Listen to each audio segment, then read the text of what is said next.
નમસ્કાર મિત્રો, મારી channel Nupur's kitchen amazing Gujarati ફૂડમાં આપનું સ્વાગત છે। આજે આપણે બનાવીશું શ્રાવણ મહિનામાં તેમજ વ્રત ઉપવાસમાં ખવાતી ફરાળી સૂકી ભાજી। એના માટે આપણે ગેસ ચાલુ કરી એની ઉપર આ કુકરમાં પાણી મૂકી દીધેલ છે। હવે તેમાં આપણે આ 3 બટેકા છે એ બાફવા માટે આ રીતે મૂકી દેવાના છે। હવે બટેકા બાફવા માટે મૂકીએ ત્યારે કુકર છે બટેકા બફાઈ જાય ત્યારે કાળું થઈ જતું હોય છે। એના માટે એક સિક્રેટ ટિપ્સ છે, જે આ આપણે લીંબુ હોય તેનું આપણે આ રીતનું રસ કાઢી લીધા પછીનું છોટલું વધતું હોય છે, એ છોટલું આપણે રસ કાઢી લીધા પછીનું આની સાથે ઉમેરી દેવાનું છે આ રીતે, એટલે તમારું કુકર પણ કાળું નહીં થાય। હવે આપણે આ બટેકા બાફવા નાખીએ ત્યારે તેમાં આ રીતના મગફળીના બી ઉમેરી દેવાના છે।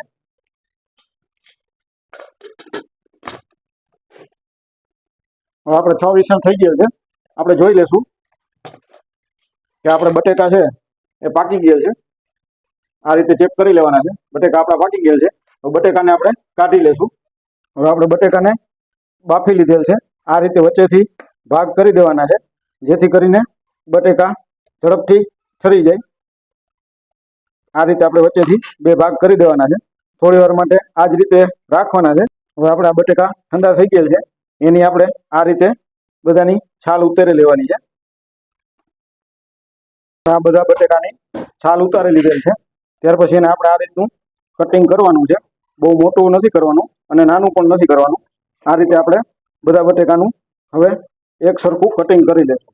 સૂકી ભાજી વઘારવા માટે આપણે બટેકાના આ રીતે પીસ કરી લીધેલ છે, ત્યાર પછી આ બટેકા સાથે જ બાફવા માટે મગફળીના બી નાખેલા હતા, લીંબુનો ટુકડો છે, ઝીણું સુધારેલ એક નાનું ટમેટું છે, ઝીણી સુધારેલ કોથમીર છે, એક નાનું મરચું છે કટિંગ કરેલ, અને આ છે આદુની પેસ્ટ।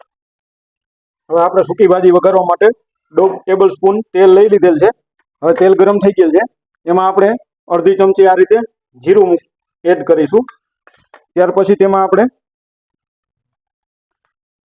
આ સુધારેલું મરચું હતું એ એડ કરીશું। ત્યાર પછી તેમાં આપણે મીઠો લીમડો એડ કરી દેશું। ત્યાર પછી તેમાં આપણે આ આદુની પેસ્ટ એડ કરી દેવાની છે। આ રીતે આપણે હવે તેને હલાવીને મિક્સ કરી લેવાનું છે। આદુની પેસ્ટ અને લીમડો આ રીતે બધું તેલમાં પાકી જાય એ રીતે મિક્સ કરી લેવાનું છે। ત્યાર પછી આપણે આ બટેકા સાથે મગફળીના દાણા બાફેલા હતા એ મગફળીના દાણા એડ કરી દેવાના છે। આ રીતે તેને પણ આપણે મિક્સ કરી લેવાના છે। હળદર એડ કરીશું, હળદર એડ કરી દેવાની છે।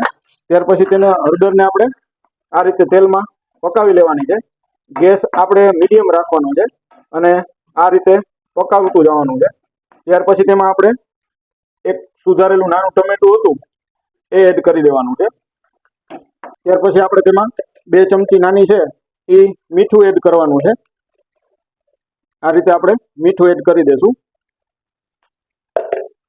ત્યાર પછી મીઠું આપણે ચડી જાય આ રીતે મિક્સ કરી લેવાનું છે। ત્યાર પછી તેમાં આપણે લીંબુનો રસ એડ કરવાનો છે। આ રીતે તેને પણ આપણે હલાવીને મિક્સ કરી લેવાનો છે। ત્યાર પછી તેમાં આપણે થોડી જ મરચા પાવડર આ રીતે એડ કરવાનો છે। હવે આપણે તેમાં 2 ચમચી ખાંડ એડ કરવાની છે। ત્યાર પછી તેમાં આપણે અડધી ચમચી ધાણા જીરું એડ કરીશું, થોડો ગરમ મસાલો એડ કરીશું। હવે આપણે આ રીતે મિક્સ કરી ત્યાર પછી તેમાં આ બટેકા છે એ આ રીતે એડ કરી દેવાના છે, અને આપણે ધીમે ધીમે આ રીતે બટેકા હલાવવાના છે, જેથી કરીને બટેકા ભાંગી ન જાય અને આપણા બટેકા આખા જ રહે। આ રીતે આપણે ધીમે ધીમે હલાવવાના છે। આપણી સૂકી ભાજી તૈયાર થઈ ગયેલ છે, તેમાં આપણે ઝીણી સુધારેલી કોથમીર ઉપરથી આ રીતે એડ કરી દેવાની છે। તો તૈયાર છે આપણી વ્રતમાં ઉપવાસમાં ખાઈ શકાય તેવી સૂકી ભાજી। તો તમે જોઈ શકો છો કે આપણી વ્રતમાં ઉપવાસમાં ખાઈ શકાય શ્રાવણ માસમાં તેવી ફરાળી સૂકી ભાજી તૈયાર છે। ખૂબ સરસ બનેલ છે। મારી આ રેસીપી તમને ગમી હોય તો મારી ચેનલને સબસ્ક્રાઈબ, વિડીયોને લાઈક અને શેર કરશો। આભાર।